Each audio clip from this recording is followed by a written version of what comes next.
Telugu speed news కి స్వాగతం.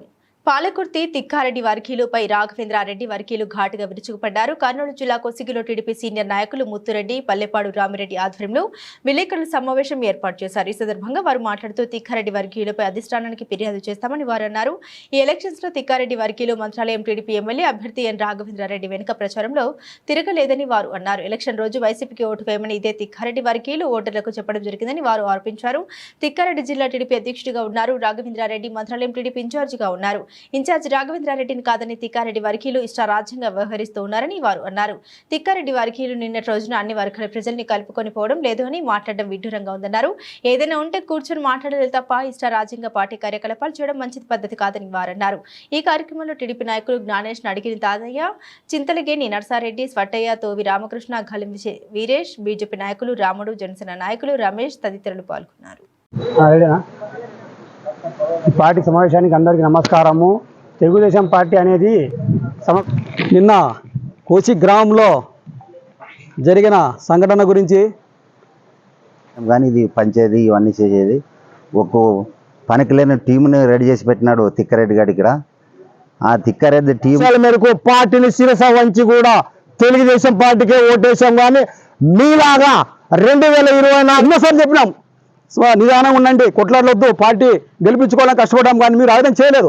మీరే చేసింటే నిన్న కోచి గ్రామంలో జరిగిన సంఘటన గురించి మన భరద్వాజ శెట్టి భరత్ గారు ఎస్సీ కాలంలో ఒక్కరే ఒంటరిగా పోయి పెన్షన్ల పండుగ కార్యక్రమం జరిపినారు. కనీసం సీనియర్లైనా మేము పార్టీ వారు ఉన్నాము, మాకు కూడా ఇన్ఫర్మేషన్ అందలేదు. కావలసి ఎస్సీలు బీసీలు అని 2 కులాల మధ్యన చిచ్చు పెట్టే ఉద్దేశంతో అదే ప్రత్యేకంగా ఎస్సీ కాలంలో పోయి ఈ కార్యక్రమం జరపడం ముఖ్య ఉద్దేశం ఏమిటి?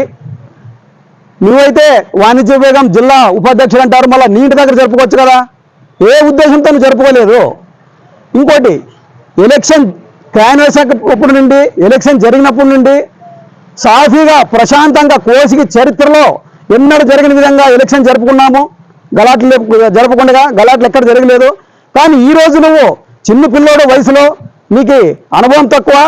కానీ ఈరోజు వాల్మీకులు, కులము, బంధువులు అని ఈరోజు నువ్వు రెచ్చగొట్టే మాటలు మానుకో. నీవెంత, నీ వయసు ఎంత, నీకు అనుభవం తక్కువ. నేను ప్రధానంగా హెచ్చరిస్తున్నా, నీకు తెలీదు రాజకీయం అనేది. ఎవరో మాటలని రెచ్చగొట్టి మాట్లాడితే జీవితంలో ఎదగలేని దెబ్బతింటావు నువ్వు. పోనీ అదే కులాలు, బీసీలు, వాల్మీకులు, బంధువులు అనుకుంటే ఆ రోజు 2001లో నన్ను ఏకగ్రీవంగా జడ్పీసీ మెంబర్గా గెలిపించారు ఈ పల్లిపడ బ్రదర్స్. ఆ రోజు అనుకుంటే వాల్మీకులను గెలిపించేవారు కదా.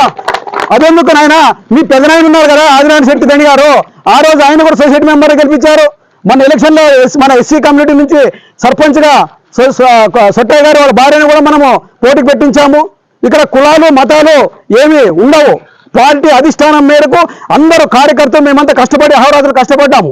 ఈరోజు 2014లో అయితే ఆ రోజు ఒక్క బీ ఫారం తీసుకొని తిక్కారెడ్డి గారు మా దగ్గరకు వస్తే పార్టీ ఆదేశాలు శిరసావహించి ప్రతి నాయకుడు కార్యకర్త ఆ రోజు ఆయన గెలుపు కోసం కష్టపడ్డాం. నువ్వు ఒకడం కష్టపడలేదు. 2014లో అయితేనేమి, 2019లో అయితేనేమి.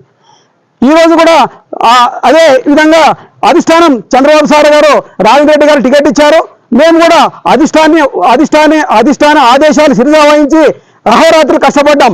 గెలిపివ్వడం తర్వాత ప్రజా తీర్పు గౌరవిస్తున్నాం అయినా కూడా. కానీ ఈరోజు ఎలక్షన్ రోజు మీరంతా మీ గ్రూప్ అయితేనేమి, మీ బ్యాచ్ అయితేనేమి పార్టీ కష్టపడి చేసిందేమి లేదు. అయ్యగారు ఈరోజు మాడుతున్నాను, ఎలక్షన్ రోజు పోలింగ్ బూత్ దగ్గర ఒక బూత్ కానీ వచ్చావా, క్యాన్వాసింగ్ కన్నా తిరిగావా? ఆ రోజు ఏం దుప్పట్టు కప్పుకొని పండుకున్నావు? ఆ రోజు నువ్వు దీనికి నేను సమాధానం అడుగుతున్నా పత్రికా ముఖంగా. కానీ నువ్వు ఎక్కడ పండుకున్నావు? మళ్ళా రావాలి ఆ రోజు. ఈరోజు పార్టీ గెలిచింది కాబట్టి ఈరోజు పండుగ వేసుకునికి వస్తావు. అదే పార్టీకి అధికారం లేకుండా నువ్వు ఎక్కడ ఉండేవాడు అని సభాముఖంగా కూడా ఈ పత్రికా ముఖంగా నేను నిన్ను క్వశ్చన్ చేస్తున్నా. ఇకపోతే రాఘవేంద్ర రెడ్డి గారు కోసిలో ఉన్నావో లేదో నాకు తెలియదు. కానీ ఓ తర్వాత ఎలక్షన్ కౌంటింగ్ అయిన తర్వాత ఇలా అయ్యప్ప స్వామి గుడి దేవాలయంలో మన అభ్యర్థి రాఘవేంద్ర రెడ్డి గారు కార్యకర్తలకు భరోసా ఇవ్వాలనే ఉద్దేశంతో సంక్షేమ సమావేశం నిర్వహించి ప్రతి కార్యకర్తకు అండగా ఉంటా. అర్ధరాత్రి కానీ అహోరాత్రులు కానీ గెలిచినా ఓడినా, నేను ఓడినాను బాగలేదు, మీకోసం కష్టపడి పనిచేస్తా, అర్ధరాత్రి 9కి వచ్చినా కూడా తలుపు తీస్తా అని మాకు కార్యకర్తలకి అందరికీ భరోసా ఇచ్చాడు. కానీ నువ్వేమంటున్నావు? ఈరోజు ఎక్కడ పోయినాడో రాలేదు సమీక్ష అన్నాడు. సమీక్షించాడు, ప్రతి కార్యకర్తకు అండగా ఉన్నాడు. ఇప్పుడు కూడా ప్రతిరోజు మాతో మాట్లాడుతున్నాడు. కాబట్టి ఇవన్నీ కళ్ళబెల్లి మాటలు మాట్లాడొద్దు. కాబట్టి నువ్వు ఇప్పటికైనా తెలుసుకో, కోసిగి ప్రశాంతంగా ఉంది, ఎప్పుడు లేని విధంగా ఈరోజు ప్రశాంతంగా ఉంది. కాబట్టి దాన్ని ఈ విధంగా కొనసాగించాలని కోరుతున్నా. ఇకపోతే మన ఎలక్షన్లు ఎవరు పిల్లలేదు, అందరూ కలుపుకోవాలి అంటావు. ఇదే రామిరెడ్డి గారు మీ ఇంటికి 2 సార్లు వచ్చారు, రాజేంద్ర రెడ్డి గారు 2 సార్లు మీ ఇంటికి వచ్చారు, తర్వాత రావిడి శర్మ టీం 2 సార్లు వచ్చింది. అయినా నువ్వు స్పందించావా? ఎలక్షన్లో వచ్చినావా? క్యాంపెయినింగ్కి వచ్చినావా? అదే మురళి రెడ్డి గారు ఎలక్షన్ రోజు ఒక అర్ధరాత్రి ముందు ఒక ½ అన్ అవర్ క్రితం మాట్లాడినారు. సాక్షిదారులు మాతో ఉన్నాయి, బయట పెడతా, ఖచ్చితంగా బయట పెడతా. సభాముఖంగా నువ్వు ఎక్కడైనా కానీ చర్చ కరాలని సిద్ధం. ఇకపోతే అదేవిధంగా నువ్వు మా అభ్యర్థికి ఎంత ప్యాకేజ్ అడిగాయా, నువ్వు ఎంత డబ్బులు అడిగినావు అన్ని తెలుసు, ప్రజలకి కార్యకర్త తెలుసు. నీ వెనక తిరిగేవాళ్ళకి తెలియము, కానీ మా కార్యకర్తలకు మా నాయకులకు అందరికీ తెలుసు.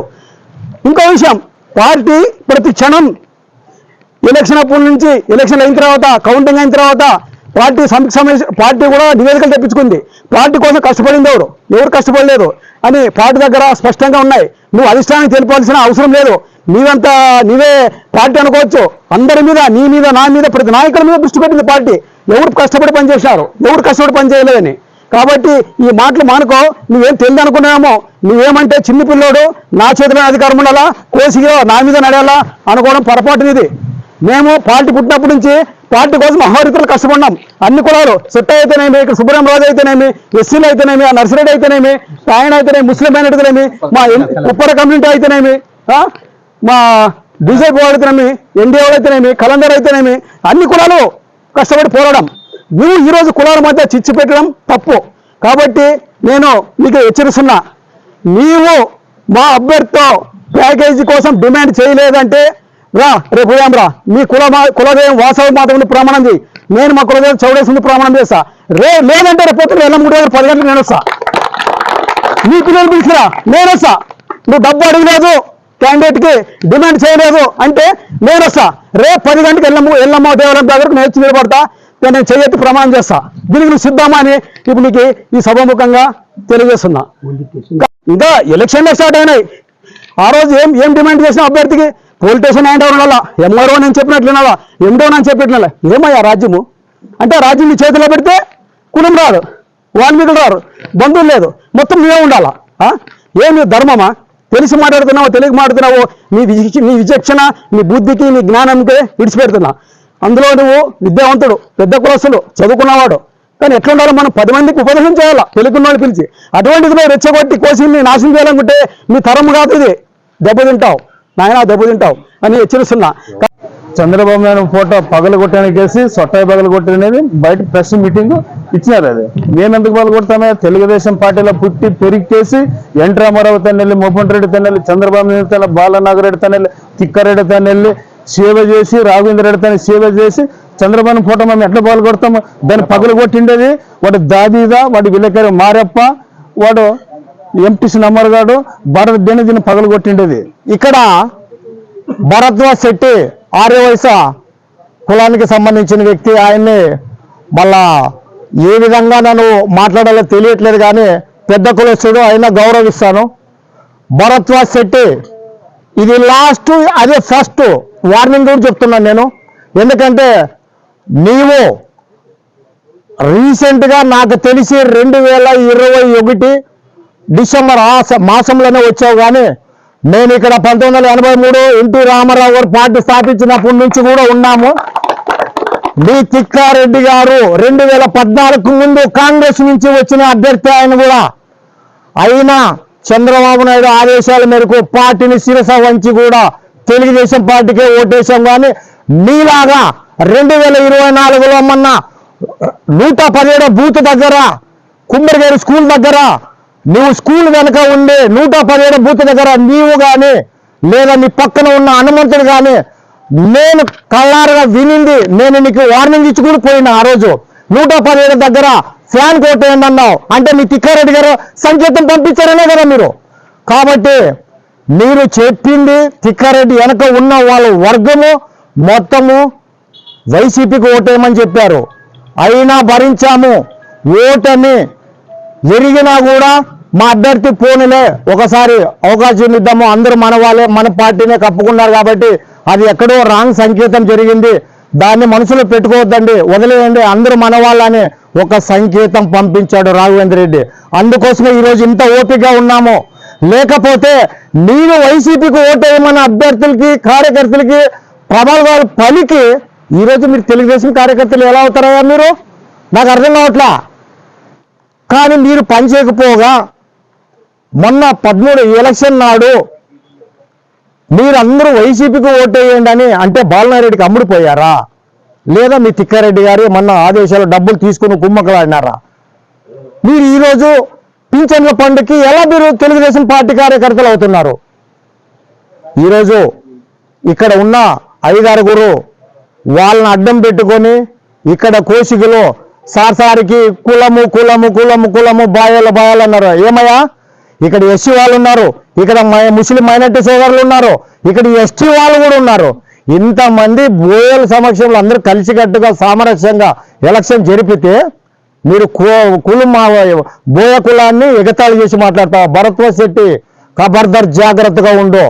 ఇంకొకసారి కుల ప్రస్తావన తెచ్చావంటే తర్వాత పరిణామం చాలా సివియర్గా ఉంటుందని కూడా ఈ సభాముఖంగా నేను తెలియజేసుకుంటున్నాను. జరిగిన సంఘటన పింఛన్ల పంపంలో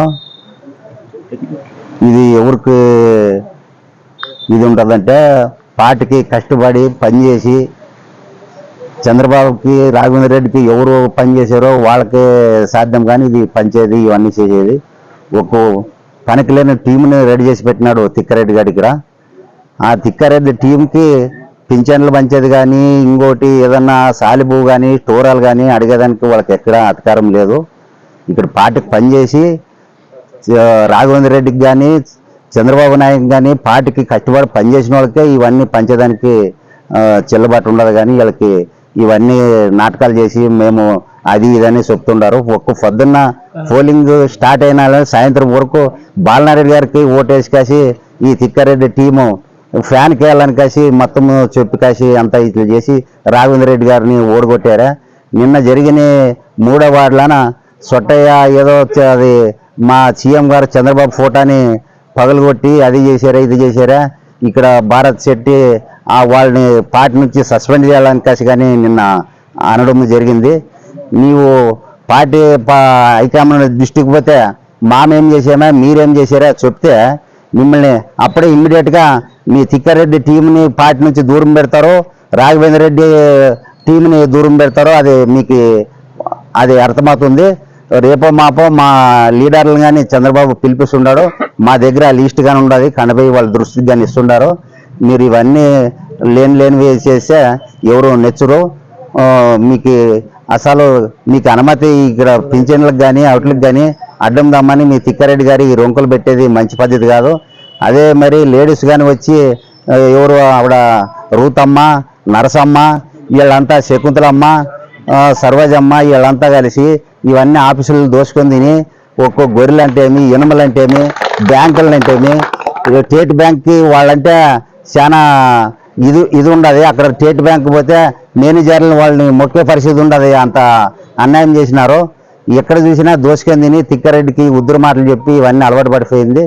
ఈ తిక్కారెడ్డి టీంకి సిగ్గుంటే ఇవన్నిటికి దాగూడదానికేసి కానీ నన్ను హెచ్చరిస్తున్నాను. మీకు ఏదన్నా ఉంటే మీ నాయకుని దగ్గర బాలనాయుడు కొట్టేశారా బాలనాయుడు కాడ పోయి అడగాలి. కానీ మీరు ఇక్కడ అసలు చంద్రబాబు అభివృద్ధిని మీకు అడిగేదానికి ఎవరు హక్కు ఇవ్వలేదు.